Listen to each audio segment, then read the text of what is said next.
Hello, everyone, and welcome back to my channel. I have my husband here with me. My name is Gbemi, and welcome to Gbemi Up Close. So, today we'll be tackling another issue. Suddenly I started. I watched that video yesterday. Okay.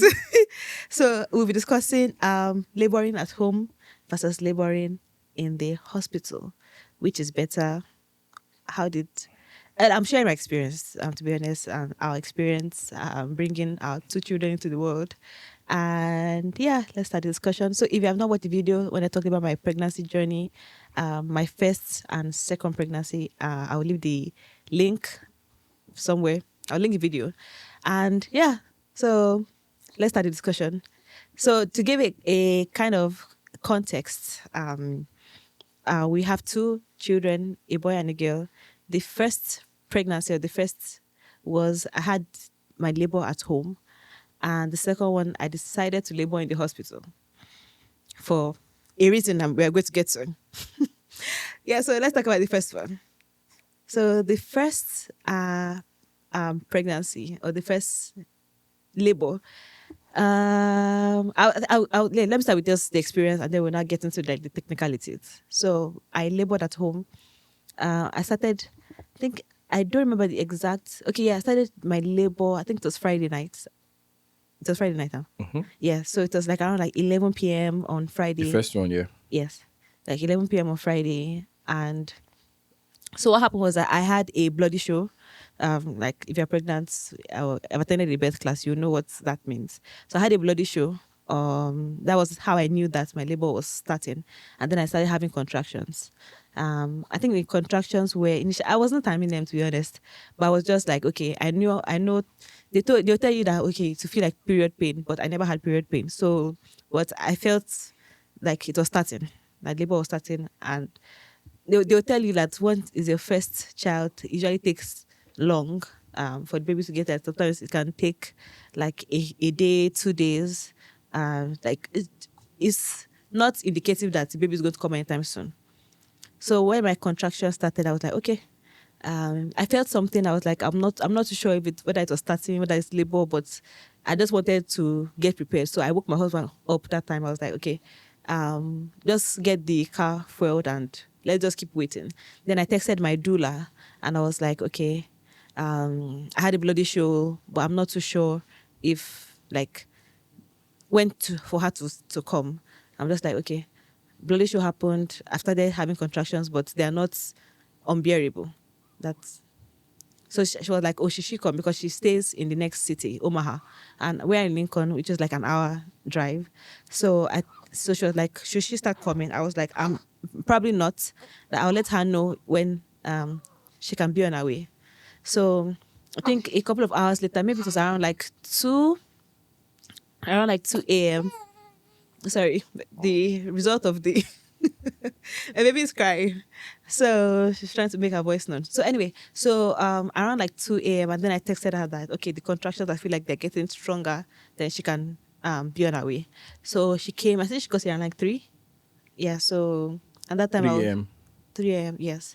So I was just like lying down, since she was saying again that, oh, we don't know how long this will take. So I was like, okay, I don't know how long this will take. Let me just try to rest. I think at a point I vomited. You had to get me ginger tea or something. And we're just waiting because it was my first time. We didn't know what to expect. So we're just waiting it out. Then I was like, let me lie down. I think it was the time I said I wanted to go and lie down on the bed because I was lying down on the couch initially. I said, let me go lie down on the bed.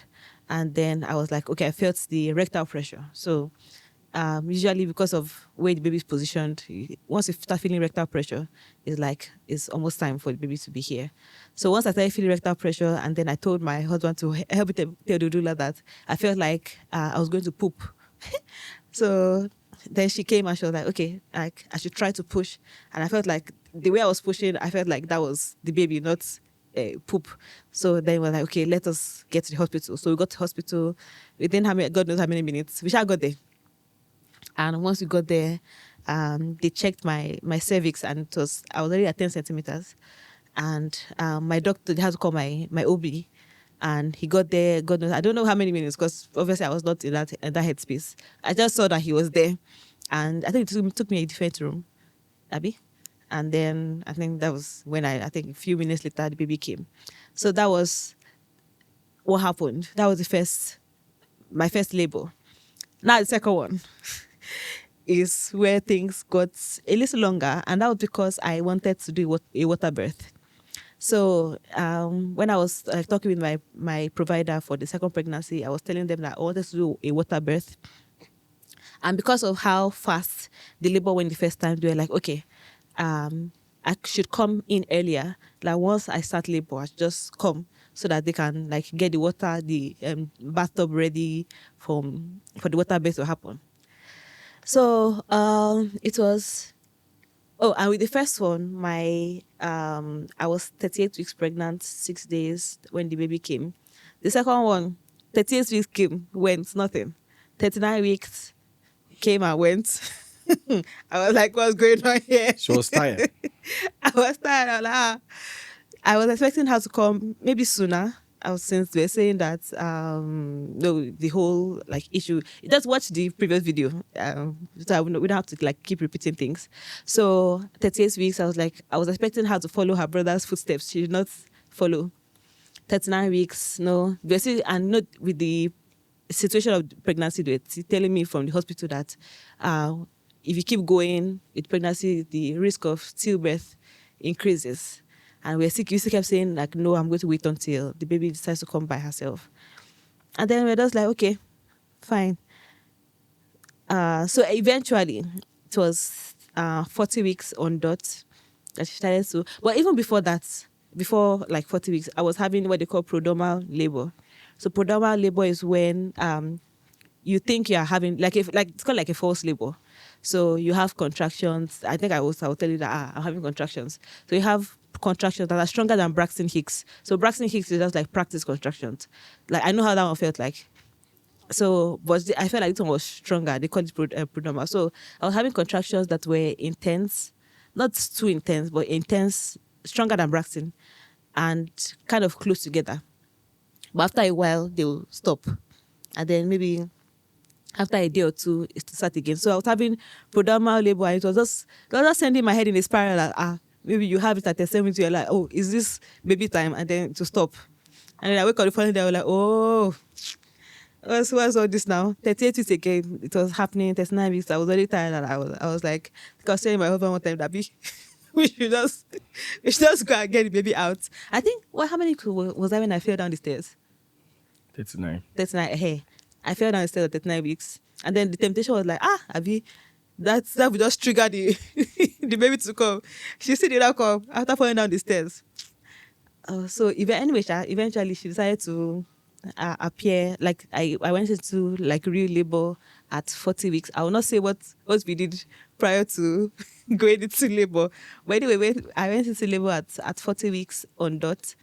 Then we went to the hospital. I think my contractions were strong and close together, but they're not that strong. I knew I was not at 10 centimeters, but I knew that at least I was dilating already. So eventually we went to the hospital so that I was going to labor in the hospital so that I could get my water birth that I was dreaming about. So we got to the hospital around, what time was that? Around like 11 p.m. Monday. Yep. Monday night, and then they saw me laughing and playing, so they knew that I was not like that far along. So they checked I was at 5 centimeters. They checked on like the day after anyway. I was at 5 centimeters dilated, but I was like almost completely effaced, like almost 100% effaced, which means that my the cervix opening was thin, very thin. So they're like, oh, it's thin, but I'm not just fully dilated. I have to wait until I'm 10 centimeters dilated. So I was at 5, I had to get to 10. So I was like, okay, let's just be in the hospital and let's just be, laboring there. But honestly, looking back now, I was like, if I'm going to do this again, like for a next child, I think I would just skip the whole water birth thing and just labor at home as much as possible, because they will interrupt all your laboring process. Like, when taking birth classes, they'll say the labor process is very, like labor and childbirth is very mental. So like you have to be in the right headspace. And you cannot be in the right headspace when people are interrupting you every few hours. Like I'm telling you what to do. Exactly. And then they are coming and saying, I want to check your cervix. They're coming to say, oh, you're not progressing enough. You have to, like, you want to try something else. I'm like, I don't want to try anything. Just leave me. What I want to try is silence. Just leave me alone. I don't want to. So it's just the interventions. I think, like, sometimes when I hear people's best stories about the interventions, it be like as if you can stand up for yourself. But once you see it in real time, especially when you're at a vulnerable moment where it's like yourself, you don't know what is going on, and they're telling you all the things that can go wrong, and they're not telling you the things that's supposed to go right. And yeah, so and I'm thankful for the fact that I had my husband and my doula there with me. So yeah, my doula was not making any medical decisions on my behalf. So it was just me and my husband braving it up and taking the decisions, even though they were just looking at us like crazy people. Like, I think they were almost sure that I was going to get tired at some point and just give in to whatever thing they suggested. But Yeah. I think you wanted to say Yeah, something. yeah. So for me, and once I was done that day or during the process, I posted something on WhatsApp that increasingly it looks like they have possibilities in their mind, but they wouldn't tell you the positive possibilities. They'll only tell you the negative ones so that it will push you to do what they want you to do. And they are skilled and smart. They will say it in such a way that when you now throw an objection or counter narrative, they say, "Oh yeah, that's possible too." Once they hear that, they'll not say, "Okay, let's wait Yes. and see." But if they notice you're fickle, okay, I think, for instance, let's give an example. At this point, I think there's nothing that can be done. Let's go into CS, and you're like, "Oh, really? Let's go." Now, sorry again. I'm not saying this to belittle anybody who has gone through that process. I believe it's all different. I'm just Yes. saying what happened to us. Again, this is not us being all Yeah, righteous or or gluten. We're not. yeah, no. So we appreciate and we are we are. I'm looking for the best word. We're just being expressive of our own experience vis-a-vis the knowledge we have, and we're not saying your own experience is not valid in that sense. I feel we should get that out of the way. So at some point they threw the CS card at us. I was like, okay, I think that was the how do you say it, the camel's back was broken. Oh, the straw that broke Camel's back. That straw, it did not even break it. Because I know at that point we now said, okay, that they should discharge us Discharges. Yeah. and let's go home. And when we said it, it looked like we were the only one who would say something like that. Not until, Until it wasn't post, it yeah, yesterday? yesterday. So yesterday at my 2 week postpartum appointment, they were saying that two other people also said they were going home, and then they went home. They one delivered in New York, and the other one delivered in Elkhorn. So That what she is said, York? York, Nebraska. Oh, Yeah, so that one went back went back home. home. Yeah, she was going Crazy. back home. Crazy. So, and at that point, they make you feel like you're the only one or you are the only absurd person. So, increasingly, they don't know that the information they gave us yesterday was like, oh, we're We're not not the only alone. one. We're good. So, when I heard it yesterday, I was really happy that we stood on what we wanted and eventually things went, the right way. So, it's just the ability to look them in the face and say, This why is are what we doing this? exactly. Why are you telling us to do this? Oh, the baby's heart rate is dropping. They throw that at you a lot. But in that same breath, even if the baby had moved, it could have affected it. We were looking at it and you showed us that the reading, once the baby moves, it changes it. So how are we not sure? Like Or baby has what's not the moved. probability? Yeah, that the baby has not moved. And so when you throw that argument at them, they'll be like, oh, that's this one's they're wise. Oh. Yoruba will say, I won't really lay you. Yeah, but so all of that, and I know somebody would object to what I want to say. No, I think this is why I like our system in Nigeria, because we depend on two things. Maybe for high hospitals, but for the low budget ones, you don't even have all those trap. You just be waiting on the mom and maybe praying or making her do something she loves to do. Eventually, she will give birth. But I know that would be the argument against people who lose their children too, Yeah. because you would hear cases like, oh, They could have if they caught it had known early. earlier, they will have done a CS and stuff like that.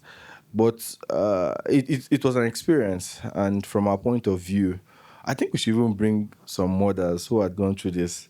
I think we have like two that we can bring. So it to be a wholesome conversation. Conversation. Yeah. So in all of this, it's just they expect you to have a level of knowledge when they throw things at you.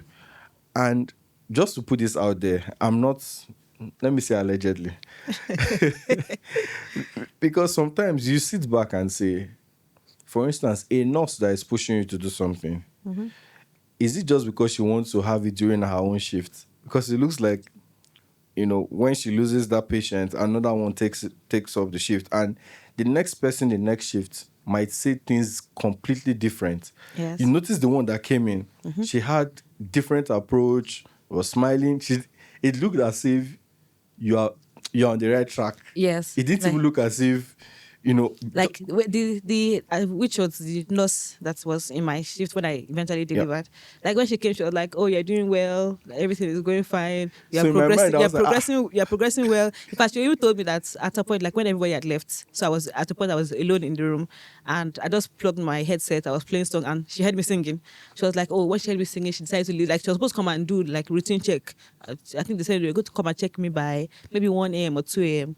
When she heard me sing, she was like, "Okay." She feels like I needed my space, so she left me. It was later when I had to call her to get my doula back that she came back. She was like, "Oh, she felt like I needed that space." Well, so whether they will just get her, whether you are singing or you're not singing. Yes. So that's my point. Is the moment the shift changed, it looked like a breath of fresh air. Like this person's like, oh, Exactly. I like feel like you're now in a very comfortable position, and like when I comfortable. left that evening, in my mind I was like, it's to me, maybe because I think like a business person, I was like, maybe the new nurse is like, God, thank you. Let me let me work well with this person so that probably in my shift, things, because the way, her approach, she packed a lot of things and she was just like, oh, you're this, you're doing that, we're going to help you get there, we'll move you this way, we'll Exactly. do this. Like And I was like, we'll try this labor position, we'll try that. and the person that just left, even during the handover, was saying it like, if this does not happen, I'm sorry, we might need to go to this. I'm sorry. And then she was there. And just as that nurse left and the new one came in, that she took over, the thing changed. She didn't even say sorry. It was like, oh, you're good. So I don't know. Maybe I think she said like once that shifts, there was that shift change. She was like, oh, that I think the doula, even because the doula knows how to. She was like, oh, that she knows that the baby's going to come in her own shift. That she is more like pro natural. This thing that we try all the natural interventions that like different positions, because she even printed out the a Yeah, sheet for the I saw doula. it. Yeah, like other positions to try. You're like, okay, let's try. Like just I think maybe because the labor was progressing already. So just like, okay, that regime change just changed everything. Like, okay, I felt more comfortable. Like, okay, I felt like I'm in good hands now than like even the previous midwife that was like on shift, the Yeah. first one, the one that we met. Yeah.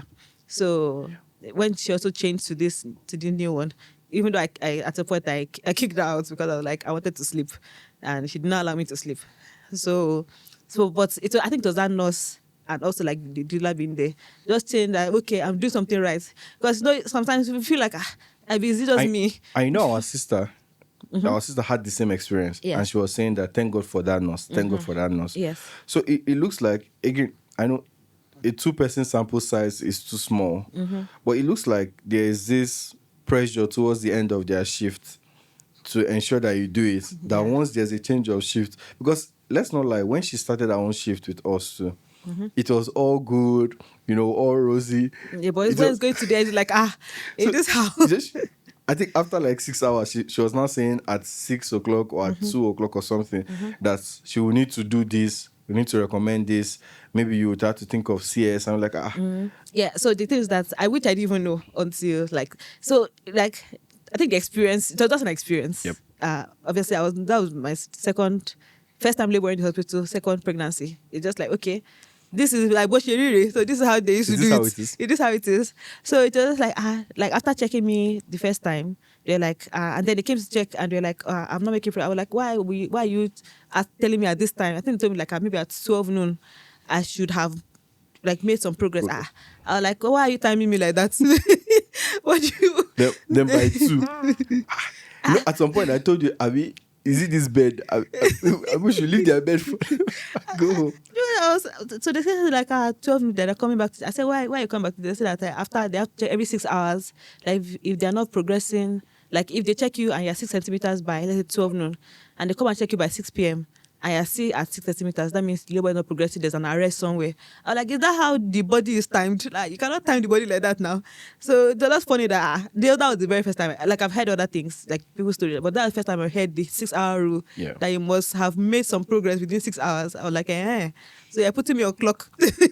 You're putting my labor on the clock. So it's just like, and you are coming back again to check. And they say you're coming back to check 6 p.m. No, they're telling me 6 p.m. Yep. something. And we're like, if I'm not this one, they have to. Then when you said you were busy 6 p.m., she said, okay, 6:30. I was like, why is the time changing like this? And then the last one, then they said they came back and then we're like, okay, I think that time they said the heart rate was dropping. That I have 2 options. Yeah. Like either do IV or Pitocin. So Pitocin is what they use for induction, like an artificial hormone like oxytocin, which should progress labor. So, and we're like, Pitocin. And also, I think that time you had already gone to the next room, the other people that were in the next room, and then the husband told you that even though they put the wife on Pitocin, it still did not Nothing progress fast. So when my husband told me, I was like, hey, it does not mean. That guy was like an angel. I've been trying to even, send him a message because he was like, oh, that we are even quite young. And he said why his wife to believe so much in natural medicine, but she's way older. So it was like, okay, at that point, they feel like, okay, let them supplement that age gap. But that we are really young, that they should not pressure us.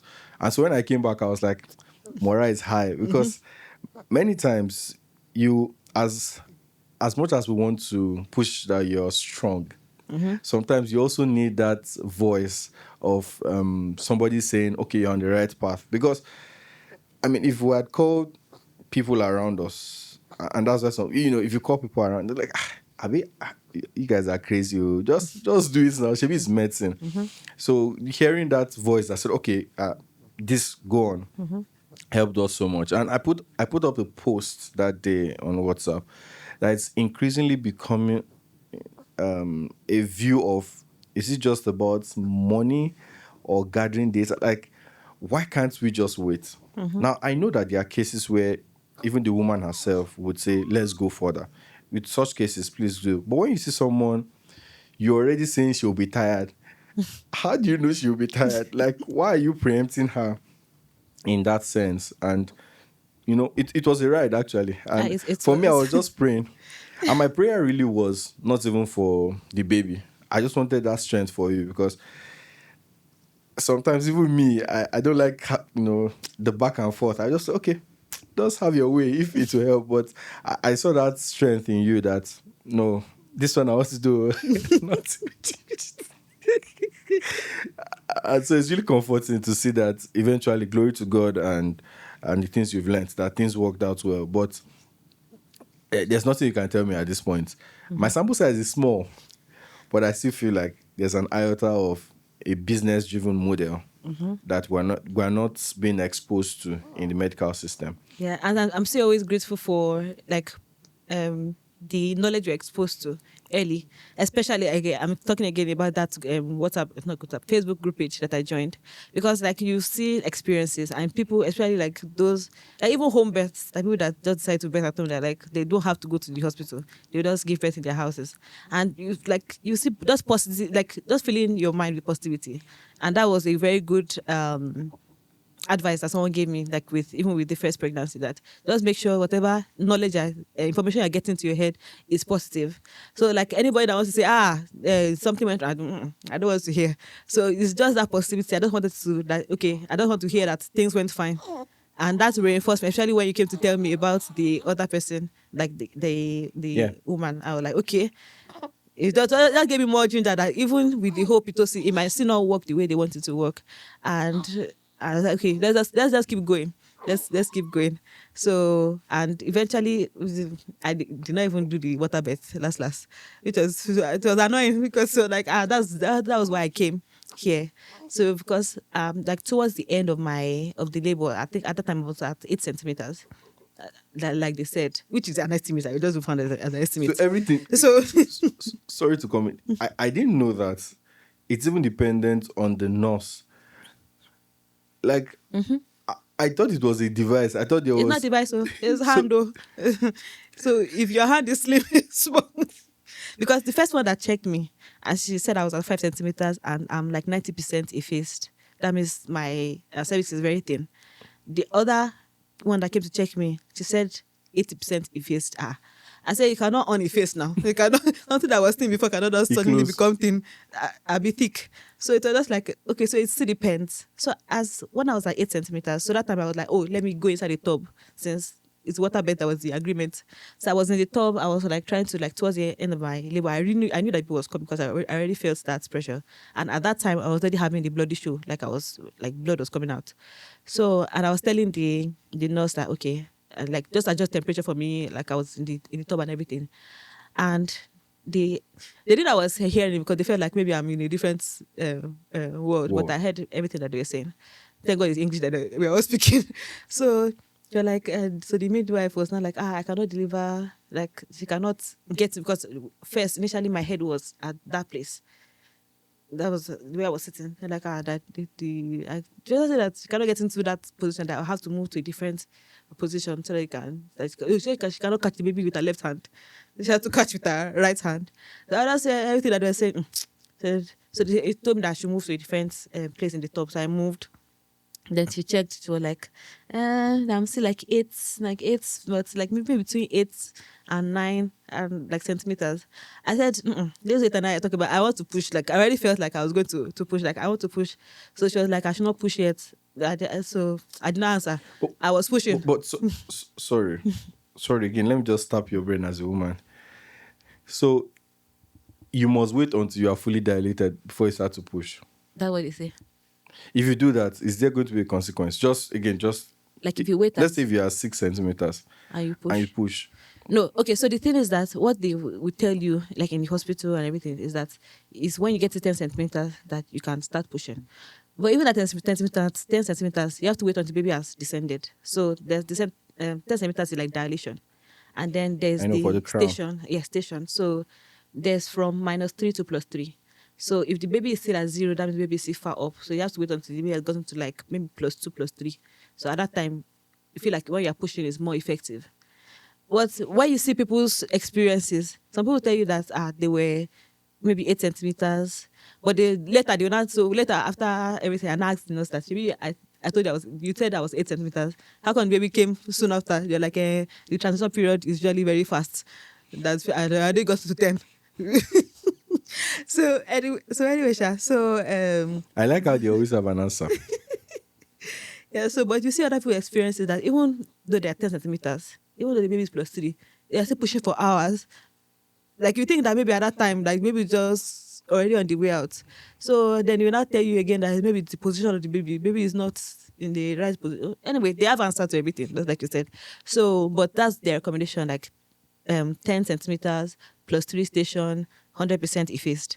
Then everything is ready for the baby to come out. But the baby is not, that's you. But the baby is, I'm telling you, that I feel like I want to push. And that was one of the things I put in my birth plan, that I wanted to have the fetal FER, fetal ejection reflex, where it's not you pushing, like it's your body that is pushing. I said, I'm not the one controlling this thing. Like you're telling me not to push. If the time so they told me not to push, that I'm not 10 centimeters yet. So at the time I was like, okay, let me not push. Like the contraction was too strong. Like it was like, I felt like if I Like was you're just keeping yourself in pain. exactly. So when I was pushing, it felt good to push. So I thought she whispered to my doula that I'm going to push. So she told me that just push. Oh. Like because at that point, like I cannot control it now. Like the body is already pushing the baby out, and you are telling me not to push. So I was just pushing. So then I should just like so that's when they were saying that they cannot see the baby's heart rate because I was in the water. So that thing that they put in the for monitoring was giving faulty results that should come out. I came out. So I was sitting on the side of the bed so they could adjust it. The better they said that it was not working well, they had to remove it and then use the other wired one, another wired one. So at that point, and I could not go back to the top, I just said, let me just stay on the bed and just give birth to the child. But at least what I was happy I was able to get was that compared to the first one where I was forced to deliver on my back, I told them I wanted to turn. It was the first one. They held my leg that I should not turn, which was convenient for the doctor at the time. So, but anyway, that's gone. So, but this one, I told her I wanted That to do. is, the doctor is a good doctor. The good doctor, but I did just like that. He'll be whining you. So, but this one, I told them that I wanted to do hands and knees, which is another like birth position. So either that or I was going to work with gravity, so like standing. So but I said, okay, let me do hands and knees first. So I was on my hands and knees, and that's how I had my child. So hands and knees, and then but like my body was pushing, was like it was very strong.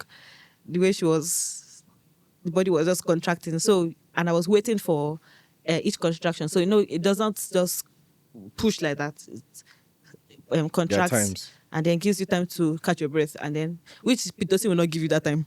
Pitocin, you just be contracting, no time to catch your breath.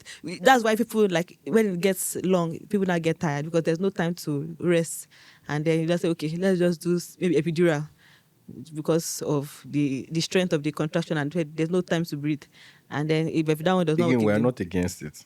I'm not against. It's your preference. Yes. I would say like it's your birth, is your body. So, Yep. but I'm just sharing like my own experiences. I didn't want to have the epidural because, Amen.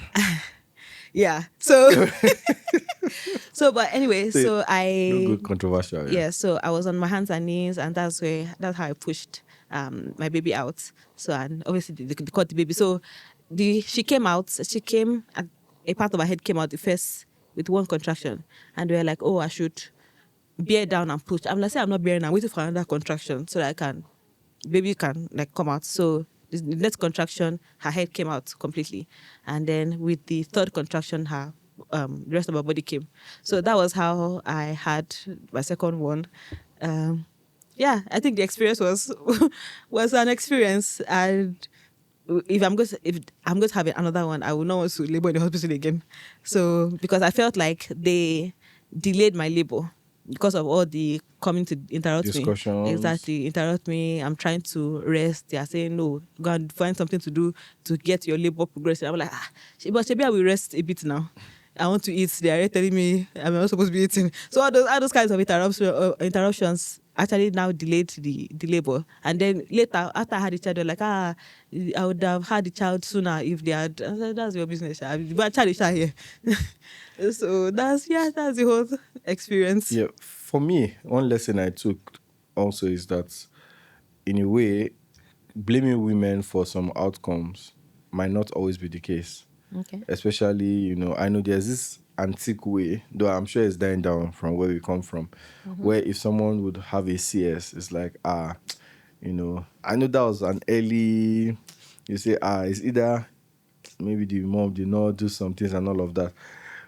But the truth is, when you are in that situation, especially if you're not exposed to much knowledge in that sense, which again, I believe medicine is meant to help you get to.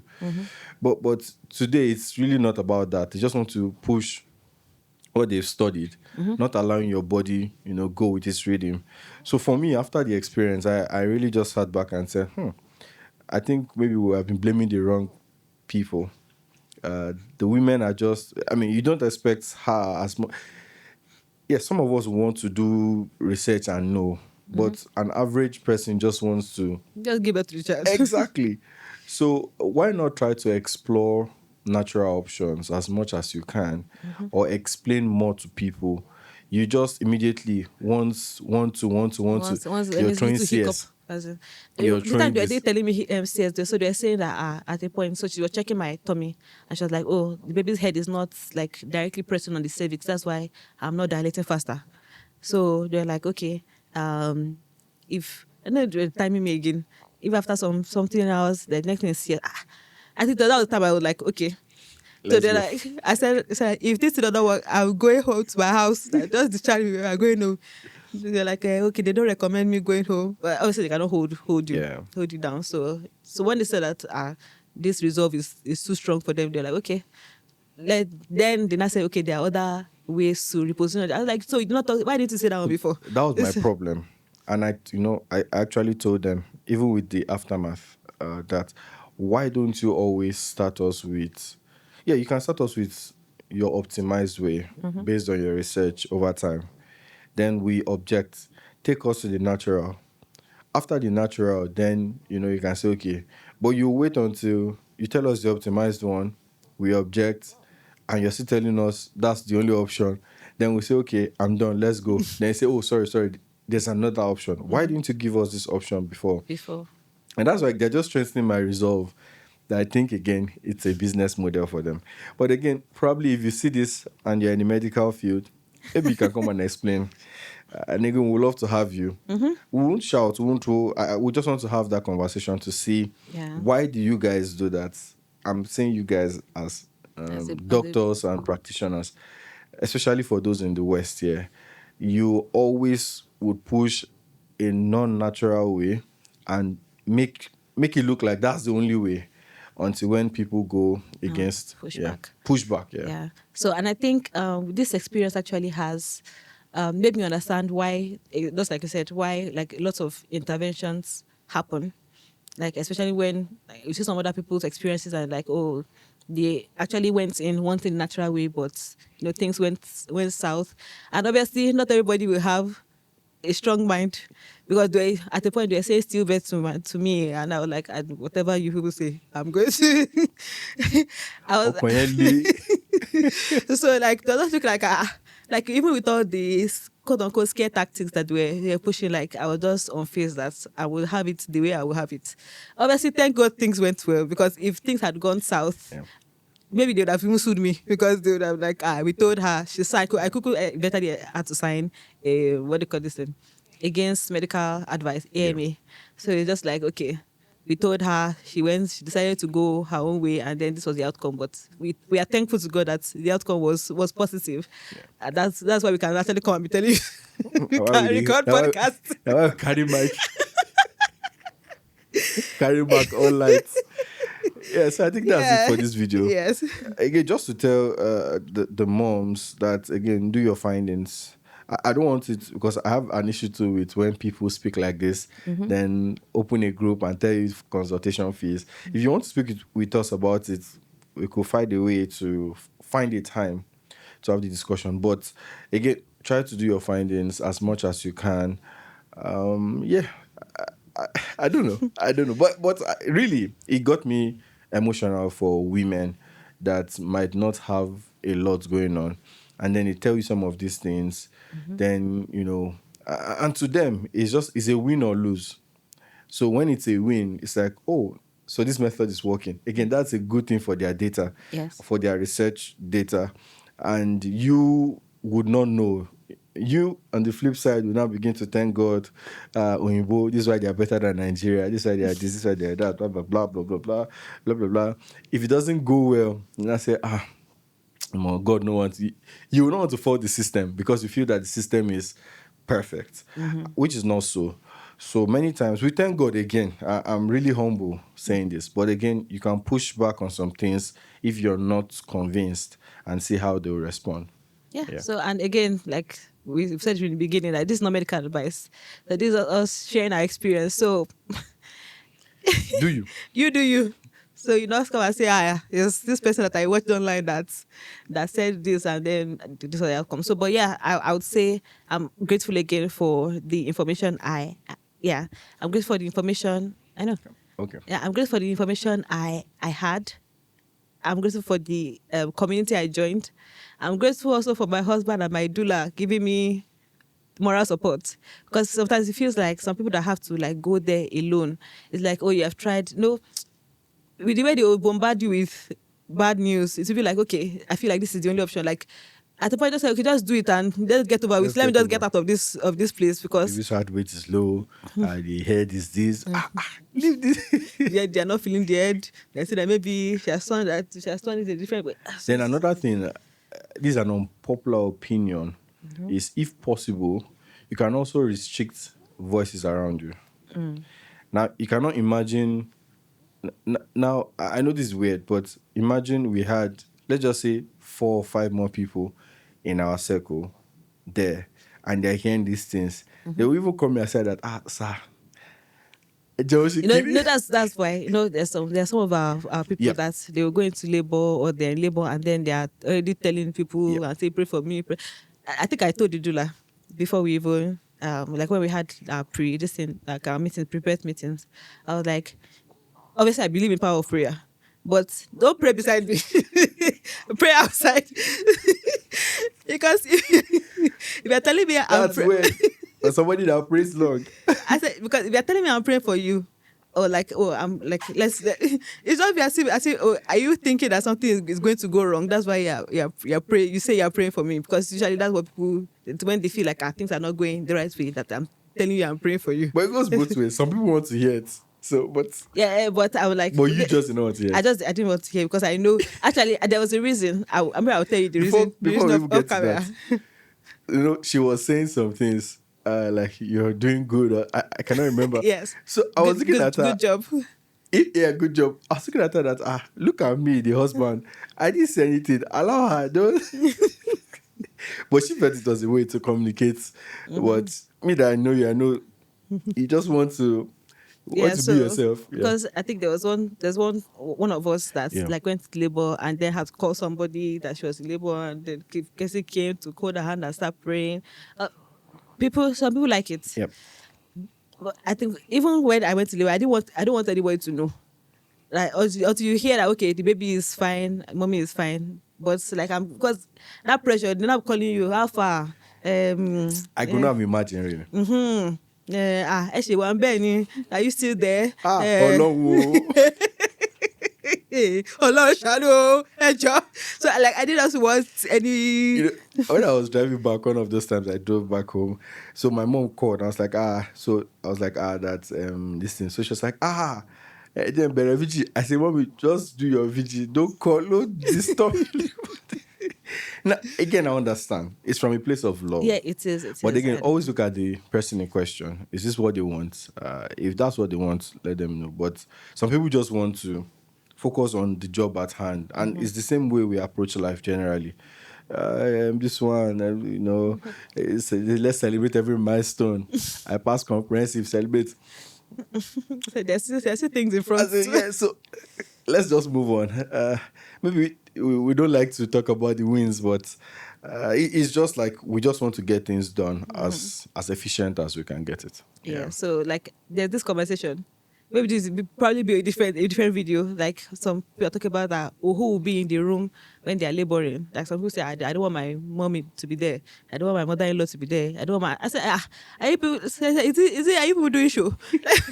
Why are you inviting everybody to your labor? It's not even like maybe after the baby is here or like who's to visit. But if we're in Nigeria, it depends on what you tell people. Because you don't know, true. You don't know where the That's baby is true. going to come. It's not as if it's 40 weeks that this day. That's true. So it's last year I don't want giving out the information. Exactly. Yeah. So it's just that you don't hear that they have come back. What to be more? That's it. It's not like it's not in labor and I'm like, hey, enjoy, mommy, enjoy. Some guys go down, they cry. Mommy, enjoy. And also because you're able to hold down the forts, like even getting me food. Yep. Some people that don't know how to do anything, they will not because you now have to tell somebody, please let me get this thing. She's in labor, this one, and then even with the fact that we have another child for you to take care of, like you're able to just handle everything without disturbing the general populace that somebody is in labor. So I'm not saying that those people that do it, but it's just a personal preference. That I just don't want it to be out there until I have a baby. So no pressure. How far? So what is it? Baby out now? I said no, it's not out yet. How many centimeters? It's out. Like even I think I told you that someone was asking me on WhatsApp that is baby here yet, and that was the day I was in labor, that Tuesday. I was like, I didn't want to even answer the message until like later. I was like, okay, yes, baby is here now. So when I saw the message, it was even annoying me. That's why are you checking on me? But some people like it. I think I need to accept the fact that some people actually like it. Yeah. It's just for them to show that they care, they're in their thoughts and everything. I appreciate it, but yeah. That's it. Yeah, so till the next video, I think we'll probably, I don't know what to talk about next, maybe postpartum or whatever. Yeah. So, but till the next time, bye. Peace.